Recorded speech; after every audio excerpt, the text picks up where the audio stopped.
everyone, this is Jessica with Exploring the Local Life. Today I want to talk about the 6 lessons that we learned about boondocking. This episode of Exploring the Local Life is brought to you by RVwithme.com. They connect RVers and landowners. RV owners can enter their desired destination and a list of nearby locations will appear. Landowners or RV park owners can list their sites and have RVers find them. That's RVwithme.com. Before I talk about the 6 lessons, I just wanted to remind everybody that we are also doing this without a generator or without solar. So the very first lesson that we learned is that weather does not always cooperate. The most recent time that we went boondocking, it was sweltering hot, like it was hundreds during the day, which meant that our trailer was basically cooking all day, and then we parked it and we didn't have an air conditioner to turn on or anything, so it was just as hot inside. And then the outside temperature was still pretty ridiculously hot as well, so we were just sitting there, laying there sweating. It was awful. We ended up deciding to scratch the whole boondocking thing until we got to Colorado, this very last trip that we took. And we spent the night at somebody's house, and we plugged in the RV and ran the air conditioner, and then another couple nights we decided to stay at an RV park. It was just that hot, ridiculously hot. We have boondocked during the winter, and we have nice thick what are those things called? Yes, covers. We had very thick covers, and we just wore all of our clothing and we were fine. Getting out of the bed in the morning was ridiculously difficult, but we survived and it was just fine. The second thing that we learned is that overnight spots can fill up very quickly. This is especially the case at any rest area or truck stop. They fill up pretty early in the night, and that's difficult for us because we like to generally leave at night and then stop somewhere in the middle of the night, sometimes even at 2-3 o'clock in the morning. So once we get to those places, the spots are already taken. Walmart usually does not fill up like that. So we ended up spending some time at Walmart's, and of course there was a one spot available at a truck stop that we were able to take advantage of. The third thing that we learned is that, and we knew this, but still, the third thing that we learned is that some of these overnight spots that you would think would allow overnighting do not always do so. So we pulled into a Walmart, all excited that we had found one, and there were other RVs there, but we very quickly saw the tow-away signs and all those things. And I've heard of other people being woken up at 2-3 o'clock in the morning and told that they must leave. So we decided not to do that, and we drove a little bit further and found another Walmart that did not have any signs like that, and also lots of people overnighting. So just remember that.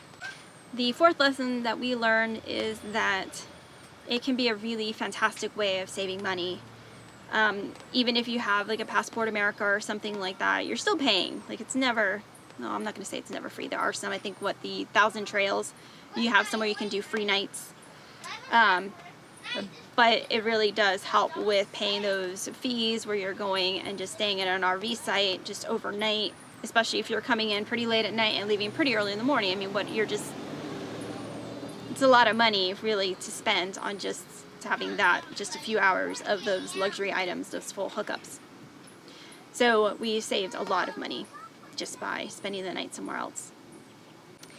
If you're really meticulous about planning your trip, as in like how long exactly you're going to drive, where you're going to be stopping, all those things, you can use some other resources that are available, not just stopping at a random truck stop or Walmart.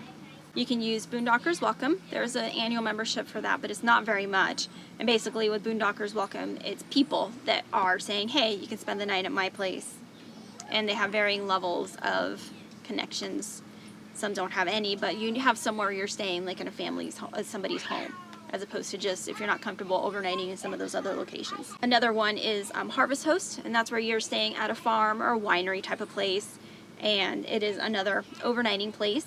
There is an annual fee, but it's not very much, and then after that you can spend the night for free for the rest of the year at these different places.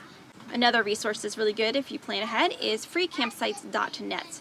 And basically that's just like a whole listing of places where you can stay overnight, and it gives you details of like what it's primarily used for, where it's located, and whether or not it might be easy to get in and out depending on your RV.